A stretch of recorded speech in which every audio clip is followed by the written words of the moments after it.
Prioritas kita yang pertama tentu tetap infrastruktur dan pembangunan jalan dan jembatan. Terkhusus kita memiliki kebijakan pengalihan ke wilayah LHR tinggi, lalu lintas harian rata-rata tinggi. Kenapa? Karena pemulihan ekonomi kita membutuhkan perpindahan barang dan jasa secara cepat di wilayah yang banyak dilewati oleh kendaraan. Maka dari itu mungkin yang tadinya sidrap ke Pinrang ataupun Wajo ke Sidrap, angkutan misalnya padi, pengangkut gabah, itu memakan waktu sampai contoh 4 jam. Dengan memperbaiki jalan-jalan akses sebagai akses prioritas menjadi 2 jam, maka tentu ada biaya-biaya yang bisa dikurangi di sana. Seperti akses juga termasuk ke Sopeng melalui wilayah Bulu 2, yang itu adalah LHR tinggi, yang tadinya bisa ditempuh 5 jam mungkin dari Makassar, 4 jam, kita bisa tempuh dengan 3 jam dan 2 jam setengah. Ini juga biaya, 2 jam, 3 jam, dikali banyak kendaraan, dikali berapa bahan bakar, dikali total bahan bakar yang digunakan, dan kemudian kali harga rupiah, ini berapa triliun yang habis karena masalah akses.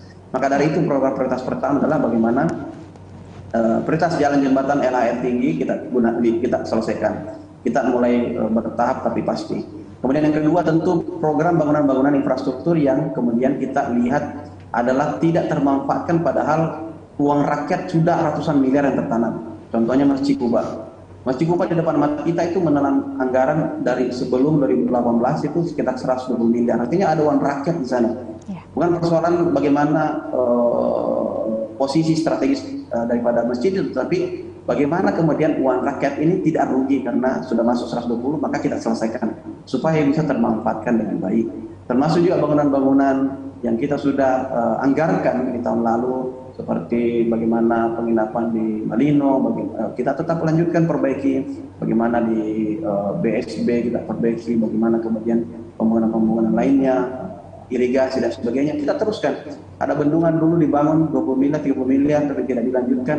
Nah, kita lanjutkan sekarang, selesaikan, supaya bisa fungsional. Sayang uang 30 miliar, 40 miliar, 20 miliar, uang rakyat tertanam tapi tidak dipakai. Kemudian hal lain yang prioritas adalah bagaimana aset-aset kita tertibkan dan aset-aset ini dijadikan potensi pendapatan asli daerah.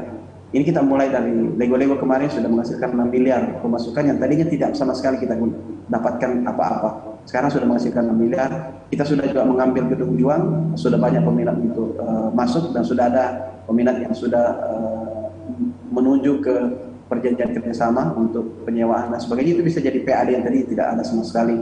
Kemudian bagaimana memanfaatkan sistem pengadaan barang dan jasa yang menjadi concern kita, supaya di sistem lelang proyek-proyek akan menjadi fair untuk semua masyarakat, dan mereka merasa bahwa di sana adalah ada keadilan, ada kemudian keberpihakan kepada yang betul-betul berhak untuk mendapatkannya, sehingga ini dapat memberikan kesetaraan bagi seluruh pengusaha, bagi yang baru maupun yang lama. Kemudian berikutnya adalah tentu menjaga kestabilan dan meningkatkan ekspor daripada produk-produk Sulawesi Selatan unggulan, UMKM, termasuk bagaimana pertanian untuk kemudian menjadi andalan Sulawesi Selatan. Dan terakhir, bagaimana pola hidup sehat, bagaimana angka stunting, kemiskinan, sosial, kita semuanya memperhatikan, dan tentu bagaimana masalah pembukaan lapangan pekerjaan dan sistem pembangunan SDM yang lebih kuat ke depan. Karena investasi SDM adalah investasi yang sangat kuat, dan tentu ini investasi yang sangat menjanjikan, melebihi daripada investasi infrastruktur yang kita harapkan.